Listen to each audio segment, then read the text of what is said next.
If you want to know how to go from this to this in just less than 4 years, stay tuned.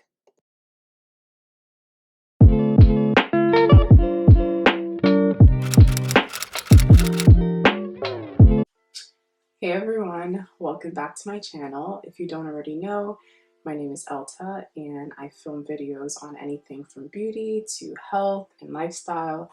So if you're interested in this type of content, please subscribe and look out for more content in the future. So as you already know, in today's video, I'm going to be giving you my top tips for how to grow healthy, long 4C hair.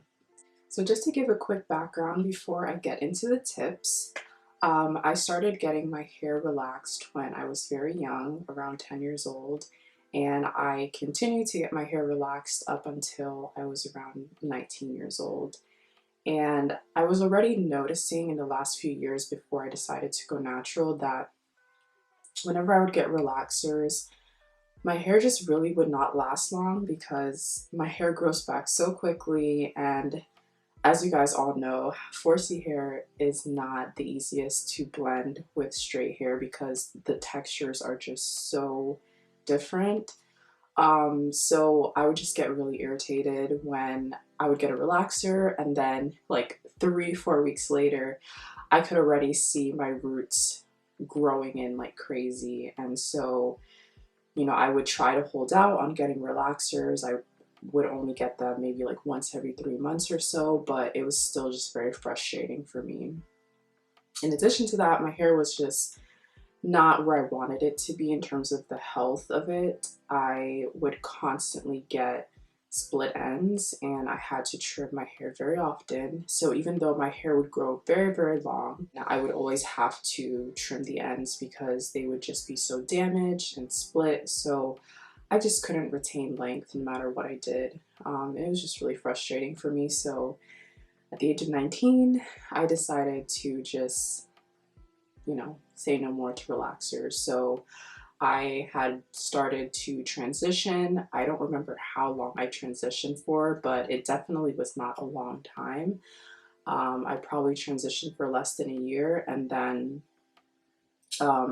closer to when I was 20 years old, I just went natural. I chopped off all my relaxed hair and I never looked back. It was probably one of the best decisions that I've ever made, and I don't regret it at all. So this is how the length of my hair was when I did the big chop back in 2017, and this is how my hair is just about 4 years later. So let's now get into the tips. Tip number 1, keep it simple when it comes to your hair, but be very consistent with what you do.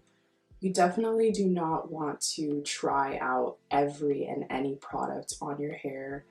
I know that is something we can be so guilty of because there are just so many products out there on the market, especially for our hair type. It's really hard to find something that really makes our hair texture moisturized and full. And you can easily fall into the trap of thinking you need to use a lot of products to get the result that you want. But experimenting with your hair a lot can actually lead to more bad than good.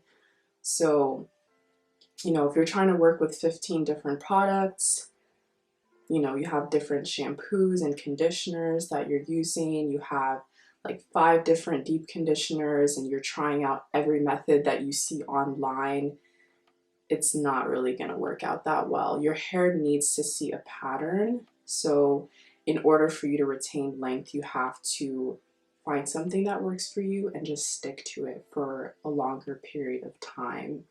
So what I recommend is you pick one shampoo, one deep conditioner, a few moisturizers. You're probably going to need like a liquid, oil, cream. I think those are like the standard things that I use, and I know a lot of other people with my hair texture tend to use. So when you stick to a routine and you stay consistent with the products you put in your hair, it'll be a lot easier for you to know what works and what doesn't work. Number 2, moisturize your hair at least every other day. Now, To be honest, this can vary depending on the porosity of your hair, as well as how thick your hair is and how tight your 4C curls are. But in general, I feel that 4C hair tends to be the driest, so you have to pay special attention to it. Honestly, I won't lie, in the past, I have had some problems remembering to moisturize my hair and would go, a few days without moisturizing it. But once I realized how important it was for my hair to retain length and prevent breakage, I made it a priority. So you want to make it easier to remember, and you want to make it a routine. So you need to remind yourself. Maybe you have a specific time of day that you like to moisturize your hair. For me, I like to do it at nighttime. I have this thing that I do where every other night I will spray my hair, because I like to get it wet first. And then I'll put my cream moisturizer on, and then maybe an oil if I need to. But the moisturizer that I have right now for my hair is so good, and it has like oils in it already, so I really don't feel like I need to take the extra step of putting an oil product on there as well. But yeah, so I put all those in my hair, I really massage it in there, and then I put my shower cap on, and then I take a shower. And I feel like the heat from the shower just really helps to get that moisturizer to like penetrate my hair shaft, and it really works wonders for my hair. My hair is so shiny and soft after that.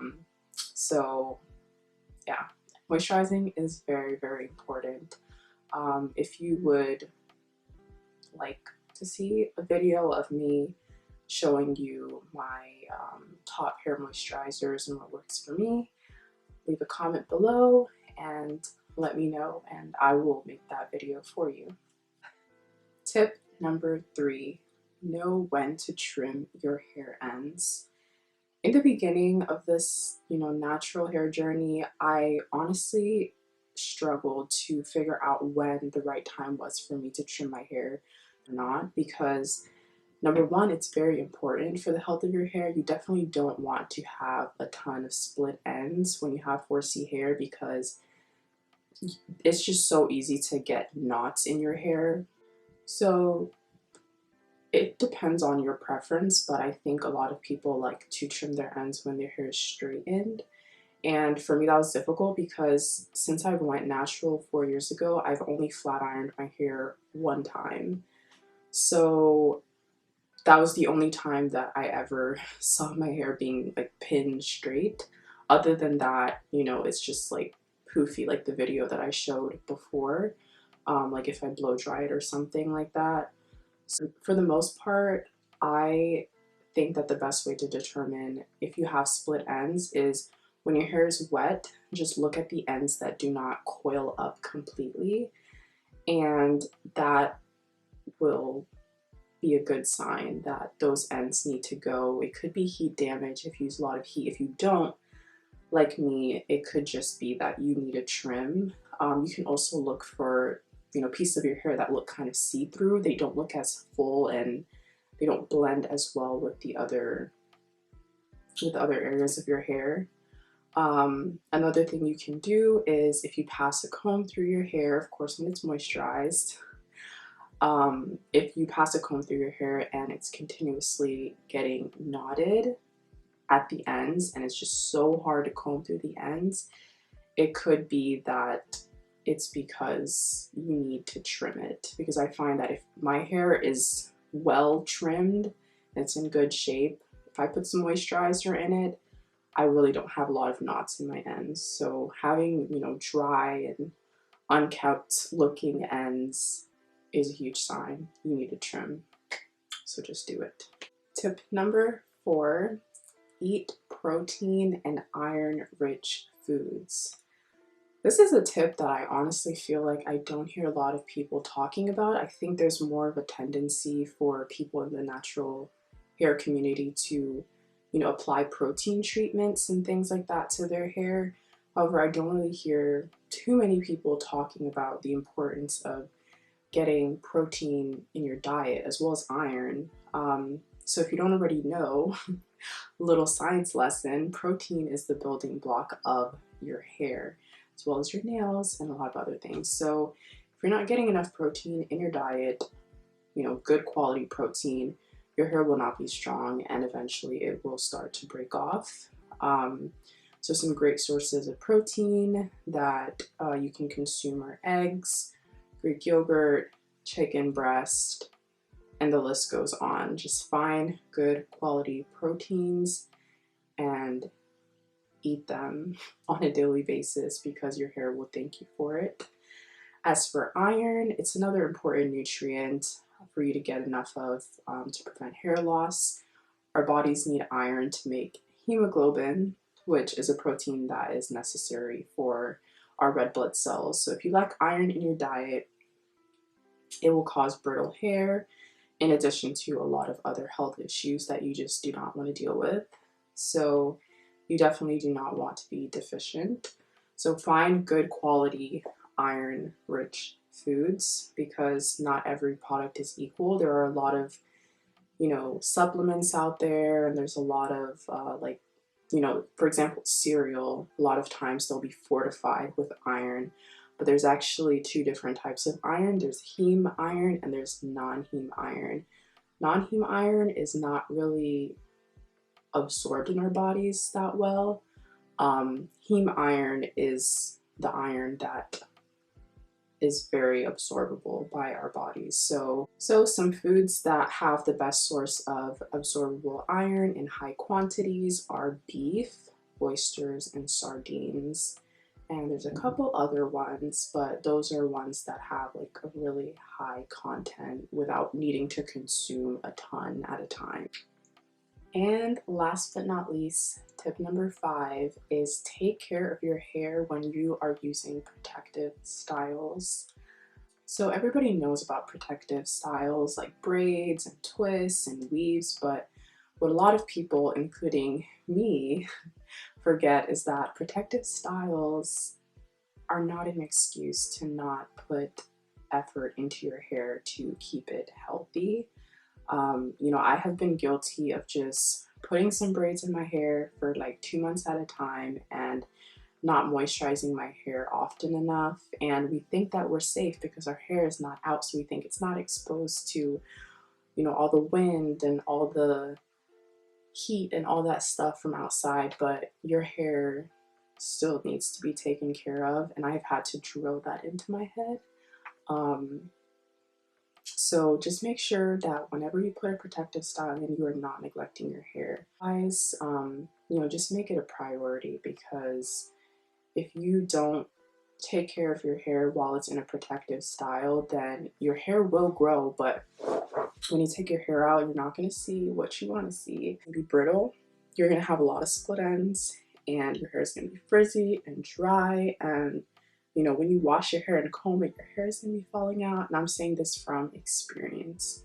So just make sure that you have a good product that has a good blend of water, oils, and some type of fats. I think that's a really good combination for 4C hair, and do that a couple times a week. And when you take your hair out, whatever style it's in, your hair will be so nice, and you'll be able to retain a lot more length. And that is it for all of my top tips for growing out your 4C hair. Obviously, this is not an all-inclusive video, so I'm sure there's other tips that are beneficial, but these are the top tips that I think really helped me to grow my hair and retain length and keep my hair healthy. So I just wanted to share those with you guys. If there's any other hair videos that you guys want to see, please leave a comment down below and I will try my best to get to that. I know that I've honestly been away for a very long time, almost a year. Honestly, I'm in grad school, so it's really hard to find time to sit down and film a video and then edit it, but usually during the summertime I do have a little bit more, just a little bit more free time, so I'm able to do this. As usual, like and subscribe and look out for more content. Bye guys.